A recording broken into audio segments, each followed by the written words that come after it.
Magandang tanghali, ngayon po ay araw ng Lunes, ika-27 ng Hunyo taong 2016. Narito mga balitang patuloy na tinututukan sa Pilipinas at sa buong mundo. Incoming President Rodrigo Duterte iginit na walang magiging korupsyon sa ilalim ng kanyang administrasyon. Panukalang buhayin ng death penalty muling isinulong ni Duterte. Permanent Peace Panel susi sa matagumpay na peace negotiations ayon kay Secretary Bello. Incoming senators sumailalim sa orientation ng Senado. Low pressure area na dating tropical depression na si Ambo makakaapekto pa rin sa bansa. European Union hati kung kailan sisimula ng Brexit. Una sa ating mga balita ngayong tanghali. Tiniyak ni incoming President Rodrigo Duterte na walang magiging korupsyon sa ilalim ng kanyang administrasyon sa kanyang pagdalo sa huli niyang flag raising ceremony bilang alkalde ng Davao City kaninang umaga. Sinabi ni Duterte na hindi niya kukonsintihin o papayagan pang manatili sa posisyon ang sinumang pampublikong opisyal na masasangkot sa katiwalian. Binigyan din ni Duterte na tututukan ng kanyang administrasyon ang kapakanan ng mga mahihirap at mahihinang sektor sa lipunan. Muli rin niyang sinulong ang panukalang buhayin ang pagpapataw ng death penalty sa mga gumagawa ng karumal-dumal na krimen. Ayon kay Duterte, hindi lubusang naipatupad sa bansa ang parusang kamatayan bago ito inabolis, kaya marami ang nagsasabing hindi ito epektibo sa pagsugpo sa krimen. Dumalo sa flag raising ceremony si Duterte upang magpaalam sa mga empleyado ng City Hall at humingi na rin ng pasensya sa mga Davaoenyo na hindi na makalapit sa kanya dahil sa mahigpit na seguridad na ipinatutupad ng Presidential Security Group. Isa sa nakikitang solusyon ni Government Peace Panel Chairman Silvestre Bello III sa ikatatagumpay ng usapang pangkapayapaan ng pagkakaroon ng mga permanenteng negosyador. Mula sa Maynila, may report si Victor Cosare, live. Victor. Bernard, naniniwala si Government Peace Panel Chairman Silvestre Bello III na mas makakabuti sa pinapasok na negosasyon ng gobyerno kung magkakaroon ng permanenteng peace panel ang bansa. Anya, mas matututukan ng mga negosyador ng Pilipinas ang mga isyong nakapaloob sa negosasyon kung permanente na ang peace panel. Ayon kay Bello, pagdating sa pakikipag-usap sa National Democratic of the Philippines o NDSP, lamang ang NDSP dahil mas kabisado na nila ang mga usapin, lalo't ang panel noong 1986 ang siya pa rin kaharap habang papalit-palit naman ang hanay ng negosyador ng Pilipinas. Sinabi pa ni Bello na sa magiging pag-uusap sa NDF, minungkahi niyang magiging miyembro ng panel ang mga dating kasama na sina dating Secretary Nani Braganza at dating Comelec Commissioner Rene Sarmiento. Wala pang pinal na petsa kung kailan formal na sisimula ng peace talks. Mungkahi ng NDF, July 16 to 19 ito gagawin, habang sa panig naman ng pamahalaan, ang suwestyon ay July 23 to 25. Target ng peace panel na tapusin ang pag-uusap sa loob ng 9 hanggang 12 buwan, subalit nais nilang mapabilis ang proseso, lalo't gusto ni President-elect Rodrigo Duterte na matapos ang kriminalidad sa loob ng 3 hanggang 6 na buwan. Kamilang sa pag-uusapan ay ang social economic reform, political reform, at pagtapos sa hidwaan at disposition of forces. Bernard? Maraming salamat, Victor Cosare, nagulat ng live mula sa Maynila. Dinismiss ng Korte Suprema ang reklamo laban sa 3 maestrado ng Court of Appeals. Mula sa Maynila, may report si Roderick Mendoza, live. Roderick? Bernard, binaliwala ng Korte Suprema ang administrative complaint laban sa 3 maestrado ng Court of Appeals dahil sa kawalan ng merito. Sa 10 pahinang desisyon ng Supreme Court en banc, dinismiss ang reklamong isinampa ng isang attorney Mariano P. Fianco laban kina Justices Maria Elisa Sempiudi, Ramon Paul Hernando at Carmelita Salandanan Manahan ng Court of Appeals Cebu. Kaugnay nito ay pinagpapaliwanag ng Korte Suprema si attorney P. Fianco kung bakit hindi siya dapat patawan ng indirect contempt of court dahil sa pagsasampa ng walang basehang reklamo. Pinaimbestigahan din ng mataas na hukuman sa Office of the Bar Confidant ang kaso upang alamin kung nilabag ng abogado ang mga kondisyon sa ipinataw na suspensyon sa kanya noong 2012 dahil sa paglabag sa lawyer's oath. Binigyang diin ng korte na nananatiling suspendido si Pefianco hanggat hindi inaalis ang suspension sa kanya. Nagugat naman ang reklamo laban sa mga maestrado ng CA sa agarang pag-dismiss sa kasong hinahawakan ni Pefianco dahil sa teknikalidad. Bernard. Maraming salamat, Rodrick Mendoza, nagulat ng live mula sa Maynila. Sumailalim sa orientation ng mga incoming senator ngayong araw bago ang formal na pagbubukas ng 17th Congress. Mula sa Pasay City, may report si Brian De Paz live. Go ahead, Brian. Yes, Bernard, pinangunahan ng Senate Secretary, Office of the Senate Sergeant at Arms at iba pang departamento ng Senado ang briefing sa mga incoming senators. Dito tinalakay ang mga opisina sa Senado, rules, programa at security ng mataas na kapulungan. Kabilang sa mga presente sa briefing sina Senator-elect Joel Villanueva, Risa Ontiveros at Win Gatchalian. Habang ang mga di nakadalong incoming senators ay nagpadala na lang ng kanilang representative o staff. Alas 9:30 ng umaga nang magsimula ang nasabing briefing. Ayon sa rules ng Senado, sa June 30 ng tanghali ay maaari nang maghain ng kanilang panukalang batas ang mga senador sa 17th Congress. Ngunit sa bagong guidelines ng Senado, ang priority na makapaghain ng bills ay ayon sa seniority o haba ng serbisyo bilang senador. Pinapayagan naman silang makapaghain ng hanggang 10 resolusyon at panukalang batas. Sa ngayon niya ay hindi pa rin pinal kung ano-anong mga opisina sila mapupunta at iniintay pa nga nila yung pag-alis naman at paghahanda naman ng ibang mga outgoing senators na alis sa kanilang mga opisina. Ang mga naturang incoming senators naman ay nakahanda na rin naman na makapaghain ng kanilang mga panukalang batas pagpasok ng 17th Congress. Bernard, balik. Maraming salamat, Brian De Paz, nagulat ng live mula sa Pasay City. Ginawaran ng testimonial parade ng Philippine Military Academy si PNP Chief Ricardo Marquez bago ito magretiro sa June 28. Narito ang report ni Grace Doctolero. Ilang araw bago formal na palitan sa pwesto ni Chief Superintendent Ronald De La Rosa, binigyang pugay ng Philippine Military Academy si outgoing Philippine National Police Chief Director General Ricardo Marquez. Isang testimonial parade ang isinagawa ng PMA sa Fort del Pilar, Baguio City kahapon para sa pinuno ng PNP. Si Marquez ay mula sa PMA Sandigan Class of 1982 at nakatagdang magretiro sa June 28, 2 araw bago ang inaugurasyon ni President-elect Rodrigo Duterte. Tumanggap na ng kapika bilang parangal sa kanyang mahigit 30 taong pagsiserbisyo. Siyang namuno sa security operation sa Papal Visit noong 2015 at Asia Pacific Economic Cooperation o APEC Summit noong 2016. I'd like to be remembered as the one who reintroduced patrolling as the backbone of police. I'd like to be remembered as the one who managed the security operations for the Visit of the Pope and APEC operation. I'd be remembered as the one who managed Lambat-Sibat, which have led to the reduction of index crimes. Samantala, naniniwala naman si Marquez na malaki ang gagampanan ng publiko upang magawa ang papalit na Duterte administration ang pangako nitong wakasan ang kriminalidad sa bansa. Well, I think we should give them a chance. Let's give them a chance. Ang isa sa malaking kampanya against crime is always the partnership of the community and government. Mula Baguio City, Grace Doctolero, UNTV News Worldwide. Nanindigan ang outgoing Aquino administration na hindi lumikha ng dependency ang conditional cash transfer program nito. Mula sa Malacanang, may report si Rosalie Cos live. Go ahead, Rosalie.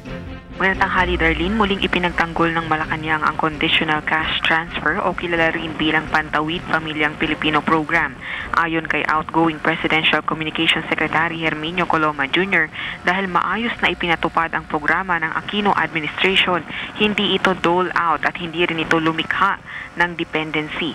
Lumabas ang pahayag matapos na maisama sa 10-point economic proposal ng incoming Duterte administration ang pag-review sa CCT program. Subalit ayon kay Secretary Coloma, pinag-aralan munang husto ang programang ito sa pamamagitan ng National Household Targeting System upang matiyak ang mga karapat-dapat na mapasama sa programa. Ganon din ang requirement ng pagsusumite ng kumpletong datos at pagsasagawa ng mga kinakailangang maipasa.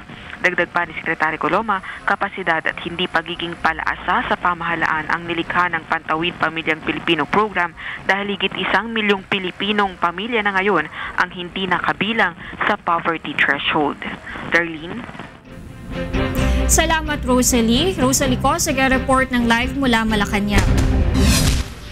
Ipadadala ang kauna-unahang learning facility sa Barangay Ubay, Bohol na kayang mag-generate ng tubig, kuryente at may internet connection upang gawing classroom ng paaralan doon.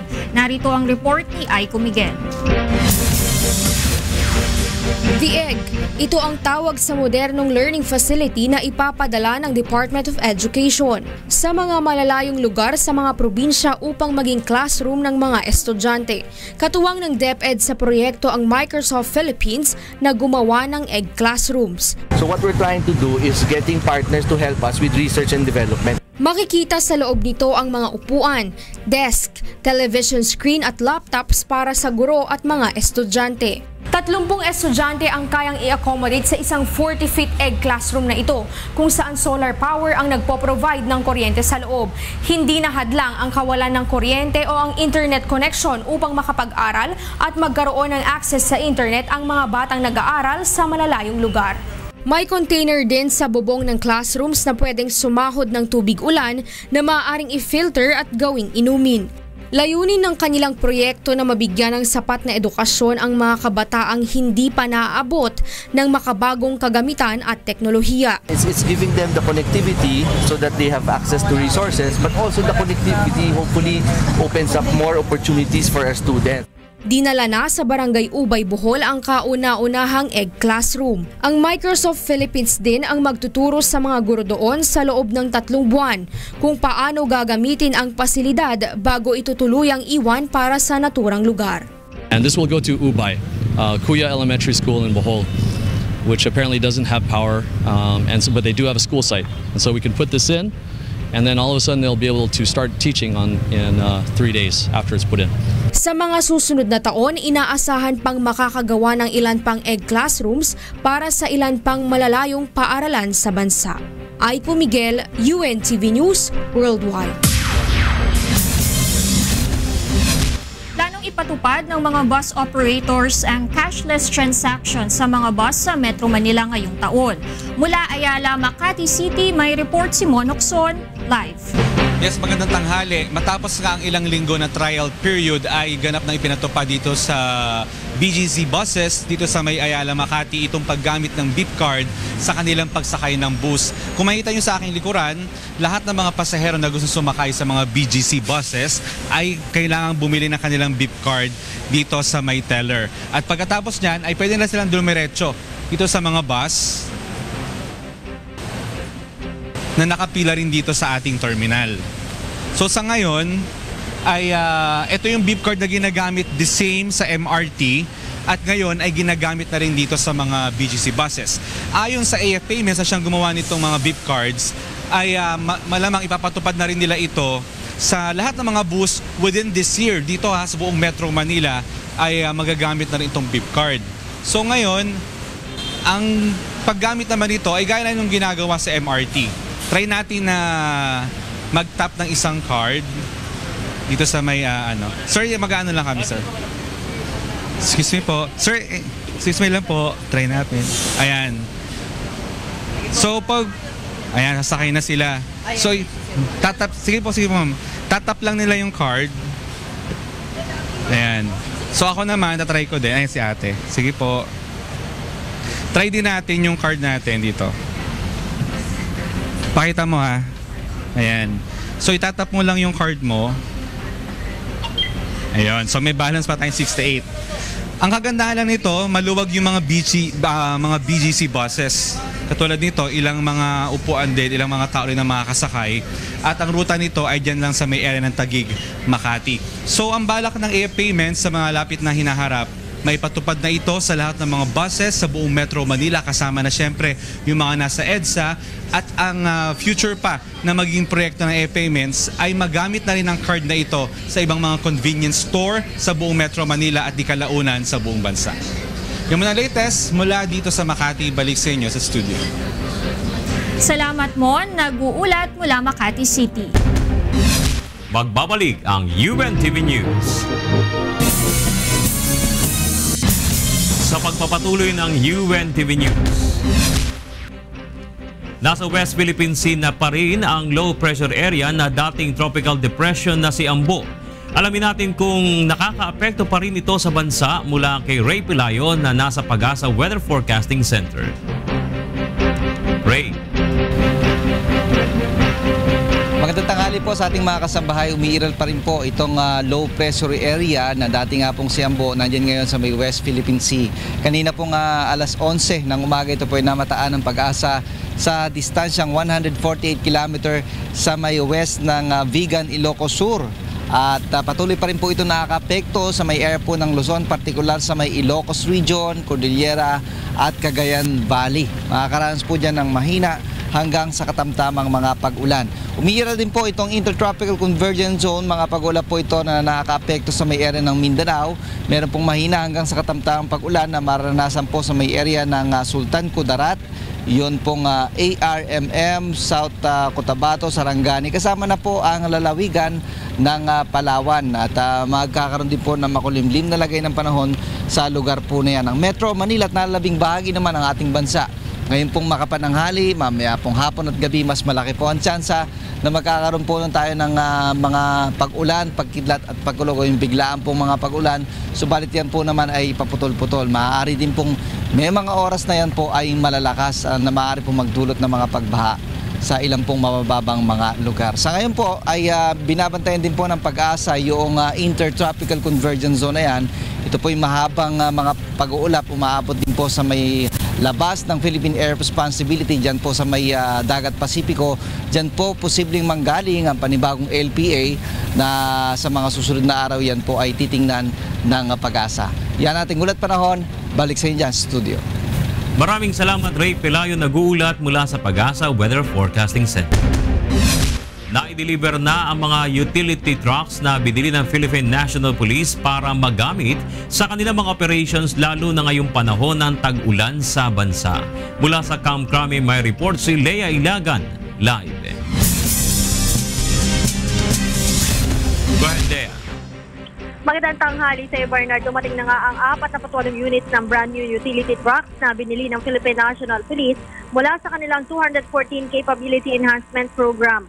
Nagkakahalaga ito na mahigit 3 milyong piso bawat isa o may kabuuang presyo na mahigit sa 144.3 milyon pesos. Mas mababa ito sa allocated budget ceiling na mahigit 253.6 milyon pesos. Ayon kay PNP Chief Police Director General Ricardo Marquez, bibigyan ng tigda-2 truck ang mga Police Regional Office 1 hanggang 18 habang 5 naman sa NCRPO, 8 sa National Support Unit at 1 sa Command Reserve. Aniya gagamitin ito sa troop movement at deployment, ibang special operation tulad ng civic action, relief at search and rescue operation tulad na lamang kapag may kalamidad sa bansa.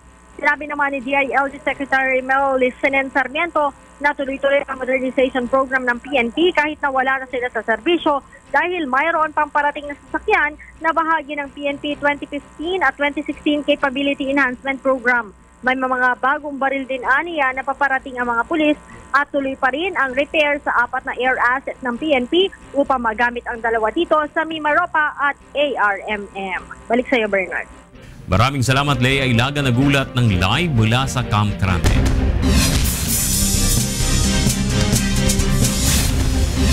Arestado ang isang pulis at hinihinalang kasamahan nito sa isinagawang buy-bus operation ng Manila Police District sa Tondo, Maynila.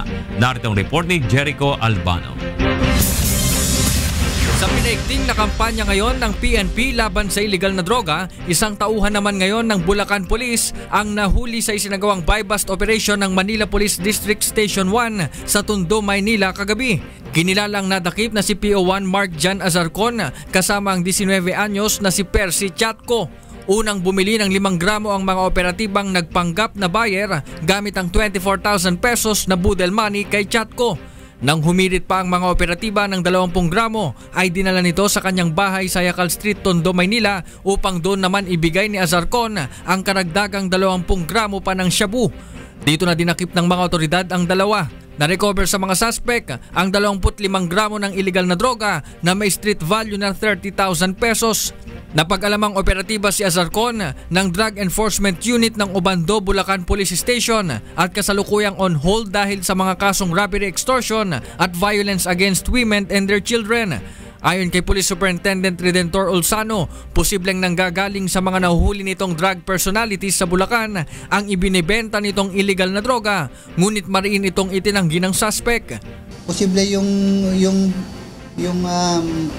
recycling ng drugs to. Malamang may mga nahuli yan tapos nagsisaving. Halimbawa may nahuling pusher or user. Halimbawa nakakuha ng ilang sachet. 20 ganun tapos i-declare lang mga 5 o 2 mabawasan tapos isi-saving. Paliwanag nito, pansamantala lamang siyang nanunuluyan sa naturang bahay dahil naghiwalay sila ng kanyang asawa. Wala po, tenant lang po ko dun sa bahay na kung saan pinasok ng mga polis yung may target pala sila. Tenant lang ko dun. Itinanggi rin ito na magkakilala sila ni Chatco na siyang target ng MPD Anti-Illegal Drugs Special Operation Task Unit. Jericho Albano, UNTV News, Worldwide. 5 sugatan matapos bumangga ang pampasaherong bus sa hilera ng mga tindahan sa gilid ng kalsada sa Commonwealth Avenue sa Quezon City kanina. Narito ang report ni Reynante Ponte. 4 na tindahan sa bahagi ng Litex Commonwealth Avenue sa Quezon City ang nabangga ng isang pampasaherong bus pasado 1:00 kaninang madaling araw. Nagtamo ng sugat sa iba't ibang bahagi ng katawan ang 5 tindero at tindera na kinilalang sina John Ray at Jubita Padrinas, Sammy Figurasyon, Angelinia Capimia at Noraling Gumana. Agad namang binigyan ng pangunong lunas ng Barangay Commonwealth Rescue ang mga minor injuries ng mga biktima. Ayon sa konduktor, nasiraan ng kanilang bus kung kaya't ipinahila ito sa towing truck. Nang hinahatak na ang bus ay bigla umanong may nagkat sa towing truck, dahilan upang mawala ng kontrol ang driver nito. Dito na kumalas ang bus hanggang sa mabangga na nito ang mga tindahan. Ala, bakit nagkaganito na? Buti ka mo, natanggal kami sa kable nung ilalim. Siyempre, wala kaming preno. Ikinabig na lang ng driver ko po yung bus. Na-disgrasya po nila yon. So, pananagutan daw po nila yon. Tinatayang aabot sa 200,000 piso ang napinsala ng mga ari-arian habang inaalam na ng traffic sector ang sanhi ng aksidente. Reynante Ponte, UNTV News, Worldwide.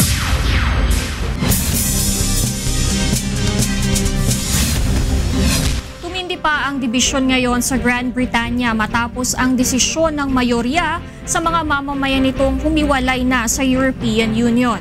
Tiniyak ni Scotland First Minister Nicola Sturgeon na nakahanda ang kanyang bansa na i-veto ang panukala sa parlamento para sa paglisan ng UK sa 28-nation bloc. Nasa krisis din ang oposisyon na Labour Party matapos magbitiw sa pwesto ang 11 mambabata sa shadow cabinet ni Jeremy Corbyn kasunod ng resulta ng referendum. Maging ang EU ay hati kung paano simula ng negosasyon sa paglisan ng UK. Sinabi ni French President François Hollande dapat na simulan kaagad ang negosasyon habang nanawagan naman si German Chancellor Angela Merkel ng kahinahunan. Ngunit sinabi ni European Commission President Jean-Claude Juncker na nais niyang simulan kaagad ang proseso sa pagkalas ng Grand Britannia sa European Union. Aabot sa 10 ang sugatan ng magkasagupa ang white supremacist group at counter-protesters sa Sacramento, California. 2 sa mga nasugatan ang nasa kritikal na kondisyon. Ayon sa California Highway Patrol Public Information, magsasagawa sana ng rally ang Traditionalist Worker Party sa harap ng State Capitol. Ngunit bago pa dumating ang mga ito, may mga counter-protesters na aabot sa 300 ang naghihintay upang pigilan ang gagawing protesta ng mga white nationalists. Sa ngayon ay patuloy na ginagamot ang mga biktima na karamihan ay nagtamo ng mga hiwa at saksak sa kanilang katawan.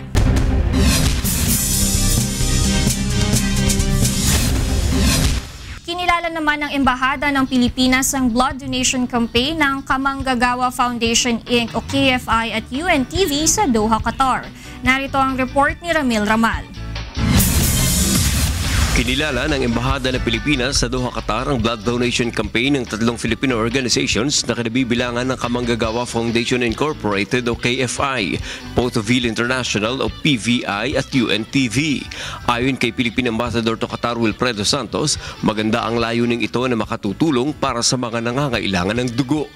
I commend the members of the Kamanggagawa Foundation, the UNTV staff, and the members of Portoville International for their participation in the recent blood donation drive organized by Hamad General Hospital.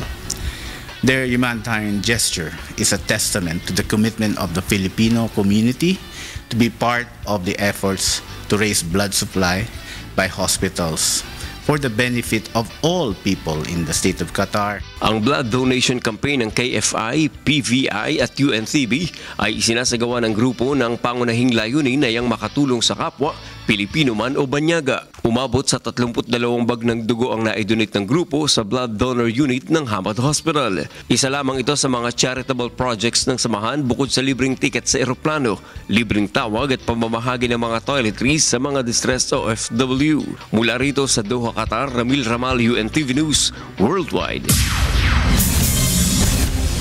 At yan ang kabuuan ng ating balitaan sa ngalan ni Kuya Daniel Rason at ng buong UNTV News and Public Affairs. Ako si Bernard Dadis. Ako naman si Darlene Basingan. May pangyayari bawat minuto, may balita bawat segundo. UNTV News, magandang tanghali.